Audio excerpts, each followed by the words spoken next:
bisa melaksanakan belajar guru dengan sehat walafiat. Amin. Salam serta salam selalu dilimpahkan kepada langsung saja ya Bu Guru. Di sini saya akan menyampaikan hasil workshop di hari Sabtu kemarin, ya, yaitu tentang ABK dan asesmen pendidikan inklusi yang disampaikan oleh Bapak Putro untuk memberikan pandangan yang lebih positif, menekankan bahwa mereka bukan hanya memiliki keterbatasan, tetapi juga memiliki kelebihan dan potensi yang perlu dikembangkan. Jadi di sini anak kita itu tidak boleh dibeda-bedakan. Semua anak itu istimewa. Ya, jadi walaupun di sekolah kita mendapatkan anak seusia, maksudnya anak ABK harus kita terima apa adanya.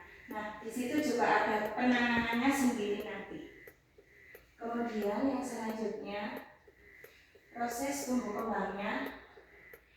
Nah, proses tumbuh kembangnya yaitu dalam proses kehamilan. Mengapa anak tersebut itu ABK atau berkebutuhan khusus? Ya, di sini yang saya pelajari sebabnya. Sebentar ya, belajar. Kata Pak Dani ngos-ngos.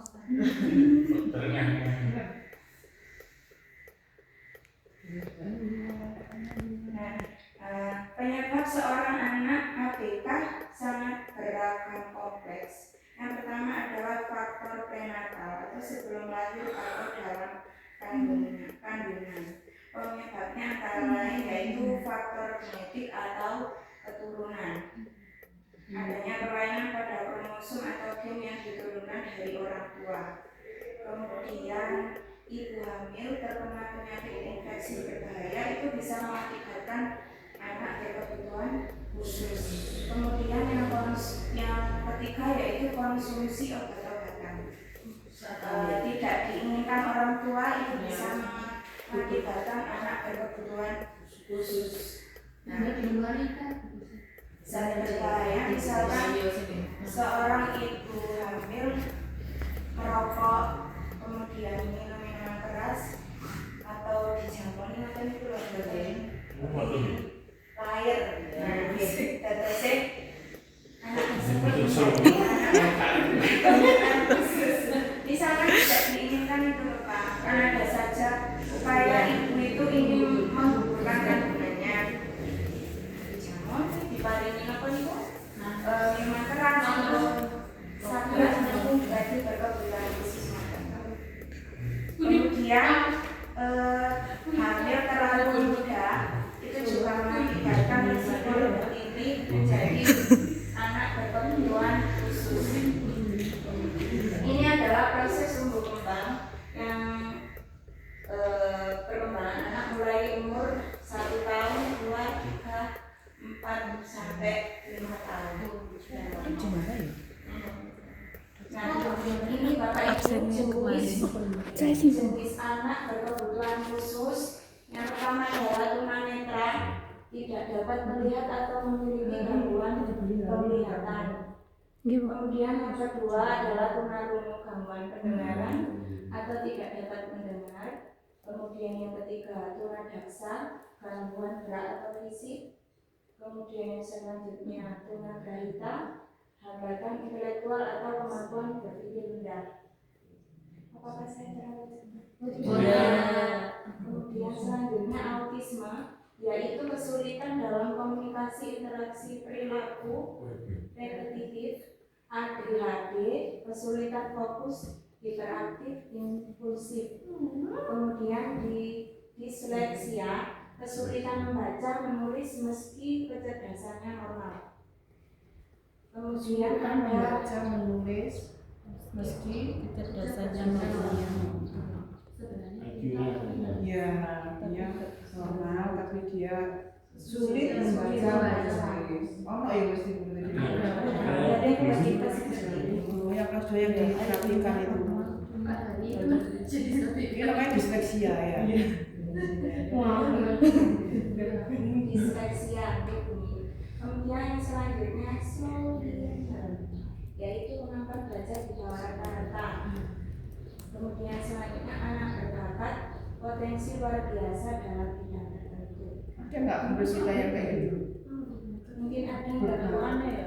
Ini ada cerita yang pemenang OSN Erlangga kemarin, yang OSN yang di Kalideres 1 loh, kan terus itu diberangkatkan ke UM, kan tingkat nasional dia. Pemenangnya 2 tahun adalah anak ini betul-betul, kalau nggak salah dari Nganjuk. Dia itu mempunyai kayak autis prediksi. Kadang-kadang anak autis mau ambil matematika ya, justru matematikanya karena nggak sudah cermat. Kalau dia itu misalnya dia harus cermat itu ya salah, dia dipukul sih gitu. Tapi setelah 2 tahun berturut-turut dia kemenangan. Jadi dia punya gift, punya potensi luar biasa. Tapi bidang tertentu, tapi mestinya orang autis kali ya, kan? Iya. Sampai Jadi keren dulu itu, dia kan ini ya dia cermat itu kan langsung jawab ya. Ketika salah dia itu beliau itu. Itu kan kemarin ekspor kan yang dia bisa menghafalkan berapa juz, 4 juz itu. Tapi kalau dia nggak bisa ya dia marah-marah. Itu siapa? Ada anak, bukan di sini kan? Oh ya. Iya memang rata-rata umum. Dan anak-anak ini apa namanya? Anak-anak penghafal Al-Quran itu memang kayaknya dia kuat di hafalan kali ya.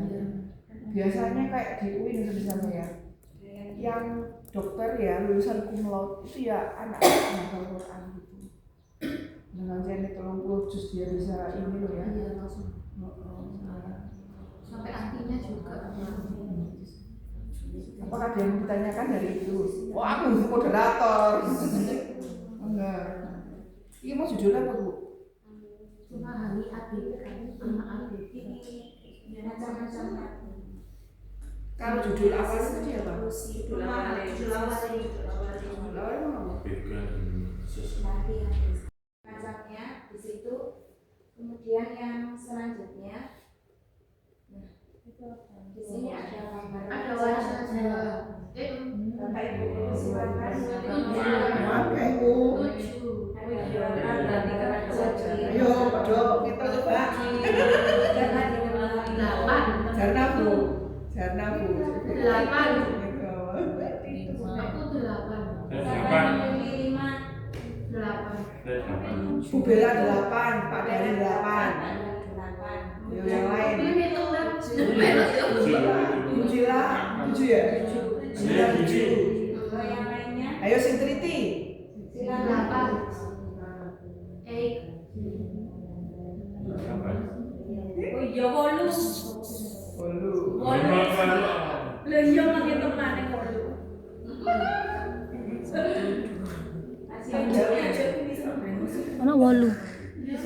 Sama kok brengos wong tiket kok 9. Bu Amel 9. Bu Amel 9. Di tulisan itu ya nak ya. Kalau aku nggak salah benar. Di benar. Itu kayaknya.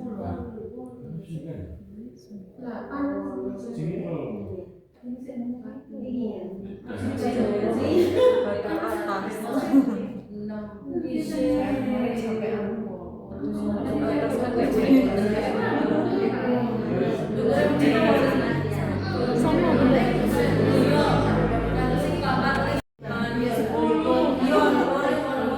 Tambah Bu Amel 10. Gila kok takut dulu.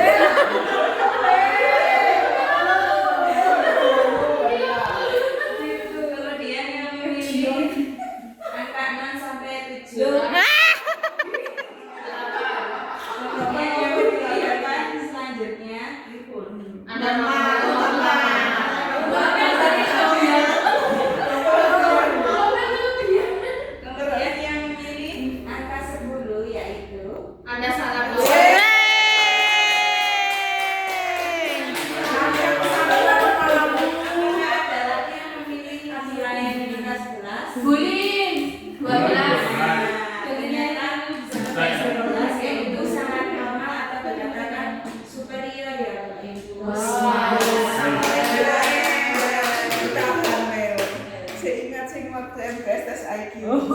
Oke, itu tadi adalah IQ, tes IQ suatu kemampuan untuk menurunkan dan sisanya dikembangkan pada usia muda tergantung faktor latihan, lingkungan dan kesempatan potensi tersebut untuk berkembang. Nah, ini harus kita diskusikan ini. Ya, ini kan IQ berarti kan lebih bersifat diturunkan nih. Berarti keturunan ya. Mungkin kalau kita oke, superior atau seperti anak kita mungkin ya akan seperti itu. Tapi ada itu loh. Sisanya dikembangkan pada usia muda. Tergantung faktor latihan, lingkungan dan kesempatan. Potensi tersebut berkembang. Mari sempat saya tanyakan ya. Berarti IQ ini isota misalnya dikembangkan semula mungkin cerdas dan superior itu bisa enggak. Nah kebetulan kemarin kan di sana ada yang jurusan psikolog ya. Kalau Bunita kemarin nggak bisa menjawab karena nggak ada itu materi itu kan kemarin ditanyakan nggak di situ. Nggak ada yang ditanyakan ya. Kebetulan Bu Erlinda itu kan psikolog dia kan. Dia menjelaskan sesuai dengan pengetahuan yang diketahui dia saat kuliah. Katanya bisa berkembang tetapi tidak banyak.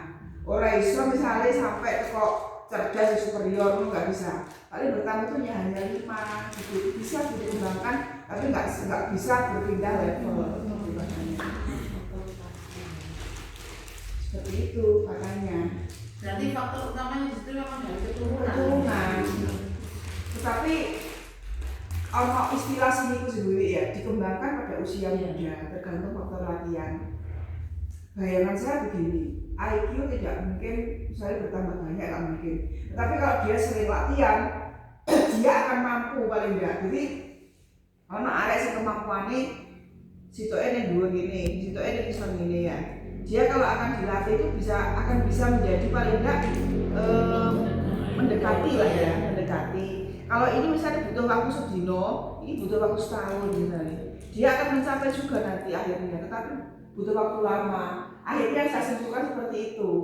Iya enggak sih? Kadang-kadang kita tuh merasa kita mendapatkan pelajaran seperti itu dulu waktu SD ini nyantol, SMP nyantol, SMA nyantol. Begitu kita jadi guru, oh ini maksudnya gini ya. Kalau dia nggak ada, kurang tahu gitu loh. Mungkin orang cerdas superior, jenius ya. Mungkin cukup setahun mungkin ya sudah bisa menganalisis. Kita harus butuh setengah abad misalnya. Seperti itu. Tapi ini pengalaman ibu ya. Kemarin itu saudara saya bodoh. Anaknya itu SD itu nilainya itu mesti di bawah 50. Sampai heran dia belajar ya Pak. Setelah itu dia ke SMP. Di SMP berubah. Ada peningkatan berbeda, nilainya pun dia masuk ibaratnya 10 besar. Padahal ketika di SD nilai itu di bawah 50 sampai ibunya itu heran. Pernah tes IQ enggak? Nah. Tapi kok begitu nilai SMP itu untuk nilai mata pelajaran apapun itu banyak peningkatan seperti itu. Tadi ibunya sampai heran. Jadi begini ya, IQ tinggi itu belum tentu nilainya bagus-bagus. Ya enggak sih? Kalau dia misalnya tidak mendapatkan stimulus yang tepat, tidak diisi dengan materi yang tepat, dia tidak akan, atau mungkin cara kita memberikannya kurang tepat, ya dia tidak akan nyantol-nyantol. Misalnya arek dia susah fokus, padahal dia IQ-nya tinggi, ya nggak akan bisa menerima diisi apa dia nggak fokus ya.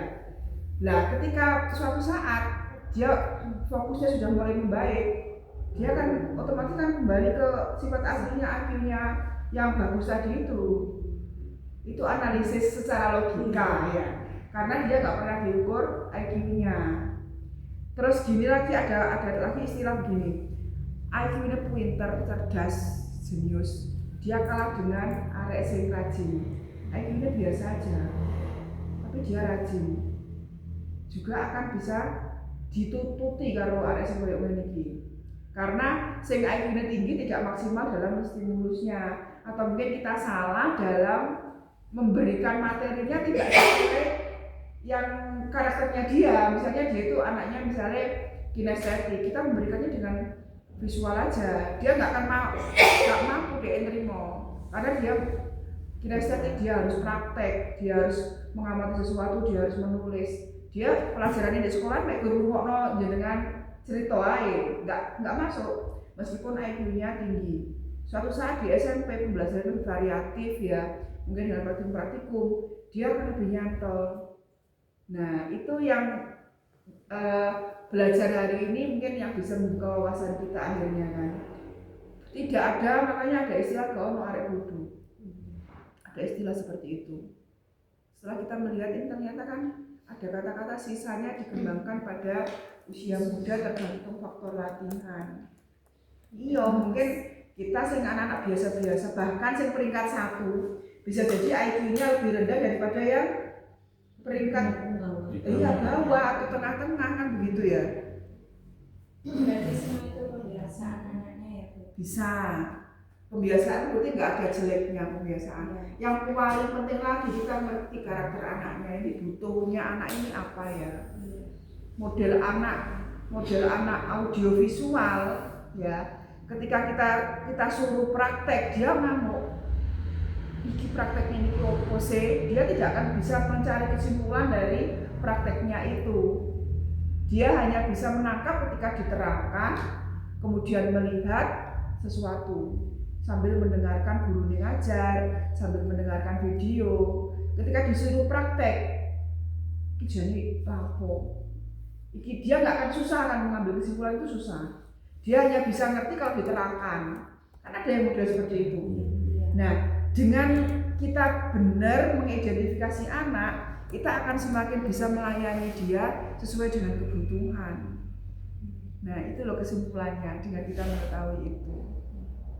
Makanya kalau program kita mendatangkan psikolog bener sehingga kita bisa mengerti anak A, B, C ini kebutuhannya apa. Terus bagaimana kita harus melayaninya supaya awake dhewe ngajar ya ono oleh. Jadi ngajar iki bukan hanya arek gak ngerti-ngerti, wis diterangno sampe gak ngerti-ngerti sing salah arek. Tidak sepenuhnya. Kalau kita sebagai guru ngerti kebutuhannya, insya Allah pas sasarannya. Nah, akibatnya apa? Ya mungkin kita harus lebih banyak lagi tenaga, telaten, banyak waktu yang kita alokasikan. Itu kelemahannya. Nah, semua kembali kepada kita Bapak Ibu. Kita itu kepengen kesel oleh hasil, apa kesel gak oleh hasil. Kadang-kadang kita tuh kuasa tapi lek ndelok murid dhewe iso seneng wis ilang kesele. Kena gawe tombone awake dhewe. Itu lho. Mau lanjut. Maaf di sebelah nih ya, biar berarti lupa di belakang.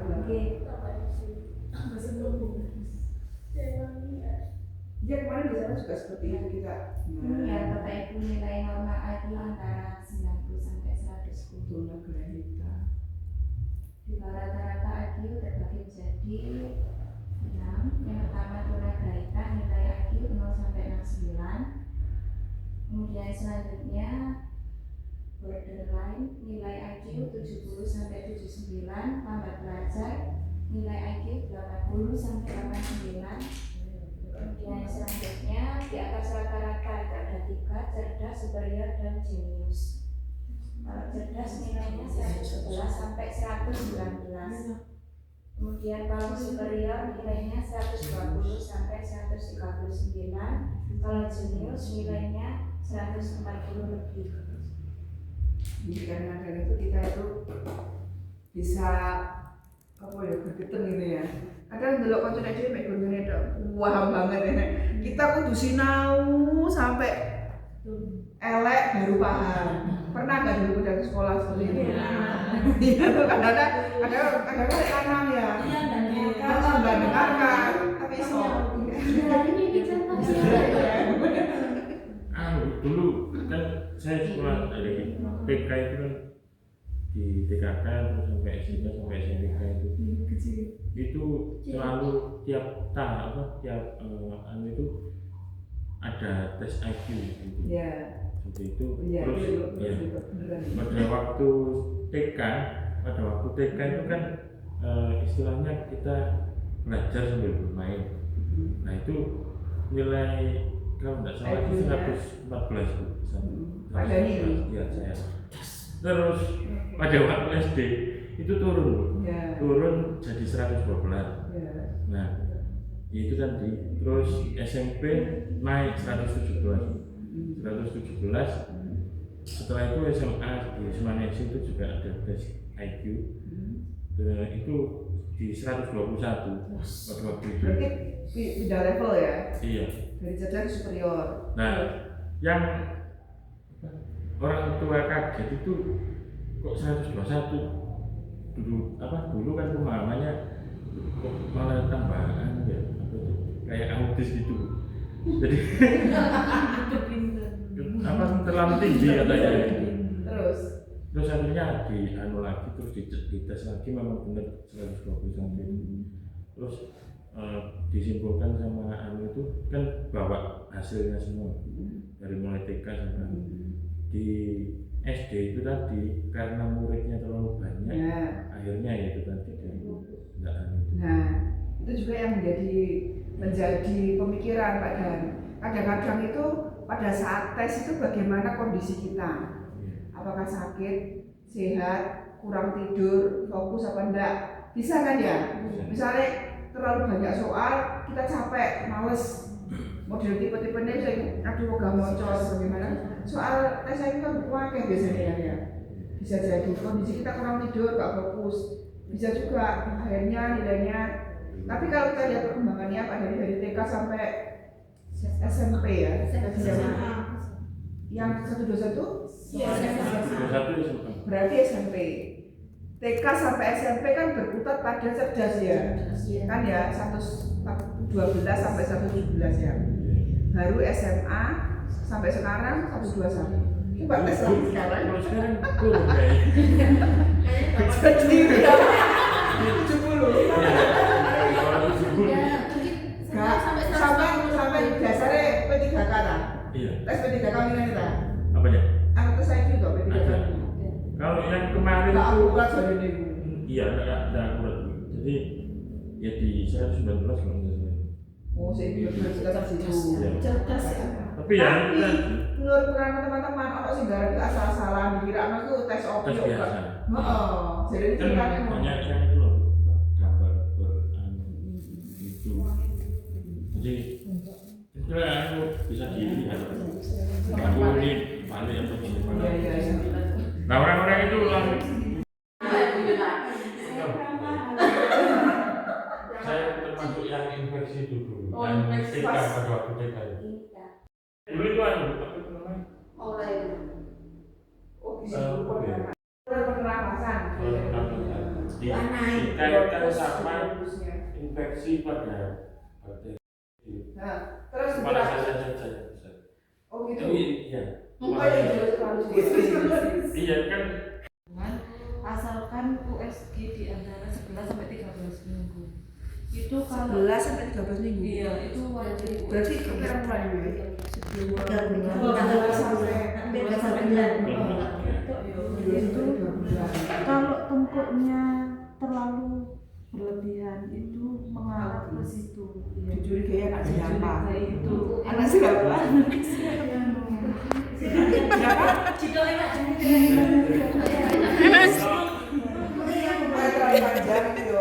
panjang itu Oh yang tak suka yang aku saya Suka segitiga. Dawe sama aku nomor 1 aku lingkaran. Aku nomor 1 lingkaran dia tidak ada putusnya.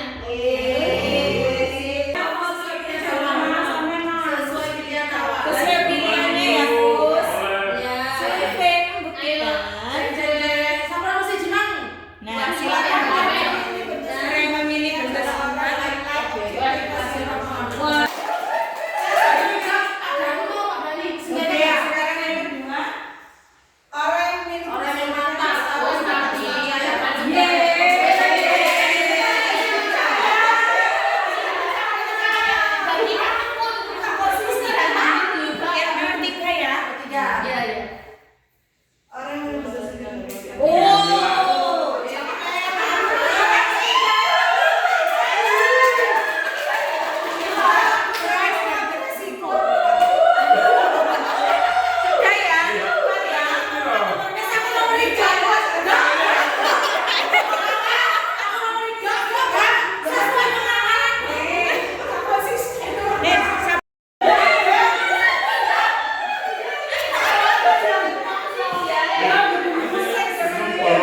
Beliau aku serius dan bukan ngomong kosong, cenderung berani.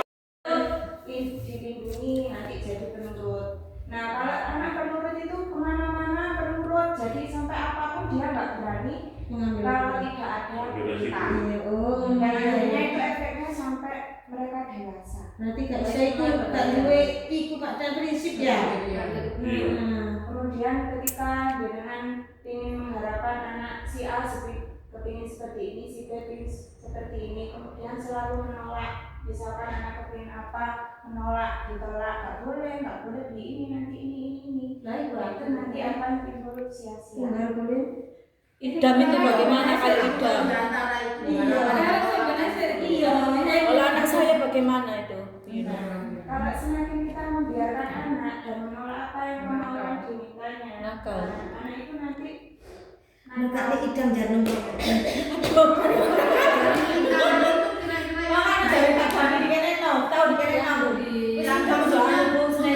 Saya mau tanya ya, dari lingkaran itu kira-kira yang tepat kita sebagai seorang orang tua ya untuk mendidik anak itu yang mana yang tepat itu? Kalau menurut saya kemarin yang saya dengar, ya anak itu maksudnya dipantau sesuai perkembangan mereka. Jadi kita tidak harus berharap seperti ini, harus melindungi seperti ini. Maksudnya tengah-tengah menurut. Berarti kita tidak terpaku dari situ, Ya, ya. Bukan patokan itu. Cuman kalau misalkan terjadi itu, nanti akhirnya itu. Ya. Kalau dimarahin itu tambahnya ireng itu Yuna. Iya. Semakin dimarahi. Dimarahin tambahnya ngicingit. Iya, karena Iya. harapan aku bilang kepingin harapan anak saya nanti kepingin jadi pintar. Kemudian kan tujuannya itu apa sih, melindungi. Iya. Akhirnya anak itu jadi ini nurut nurut mangke lek besar jadi penurut terus enggak, maksudnya enggak dewasa. Juga tidak bagus. Iya, enggak bagus, berlebihan enggak bagus, kekurangan juga enggak bagus. Berarti fleksibel ya Bu Yuna. Iya. Kalau menurut saya yang merah-merah itu bagus semua. Yang merah, Tergantung pada kondisinya. Oh gitu Pak ya. Kok bagus Pak ya? Kita harus memberikan harapan pada anak-anak ini tadi di suatu posisi kita juga harus melindungi mereka. Terus ada penolakan juga dan ada waktunya kita membiarkan anak-anak. Biar berkembang ya Pak Dania. Jadi mereka punya keputusan sendiri, mereka punya motivasi dari orang tua, mereka punya perlindungan dari orang tua, dan mereka punya rasa untuk pernah ditolak itu bagaimana. Jadi mereka belajar.